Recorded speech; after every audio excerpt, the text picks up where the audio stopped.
นขึ้นมาอย่างนี้หรอำเอ้าสิไปนำสิไปเกิดก็ไปลินมู่ลินคูเลยเนาะอันเดียวก็ลินมู่ลินคู่เมื่อวานนี้ก็มาไปหามู่เมื่อวานมู่เจ้า10 คนหันแบ่งกันไปคนละมือว่ะคือไปพร้อมเดียวเลยโอ้ยเขาจะเล่าเบียร์เล่างานกันจะไปอินมู่คูลงสิไปนำเอ้าไปมู่เขาก็ไปนำมันมีแต่ผู้ชายไปนะมือนี่นะก็เขามัดผมขึ้นก็ได้เอ้าป้าเที่ยวลงไปน่ะบ่โอ้ป้าเลยลงไปโอ้ยสิไปนำกันยังล่ะมันจิบท่านเนี่ยเที่ยวลงไปไหมบ่ไปสิลงไปนำโอ้ยเนาะเอ้า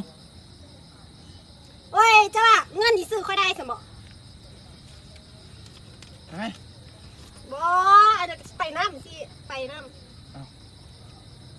ไปตลอดเจ้าก็ไปตลอดไปทุกมื้อยันเด็กก็ว่าไปอินน้ำมูเจ้าบ่ย่านในบ่ขี่รถขี่ลากเนาะยันเด็กขี่รถเมามายังเก่งถ้าค่อยไปน้ำค่อยมาค่อยก็ขับรถเธออันนี้จังสิกะ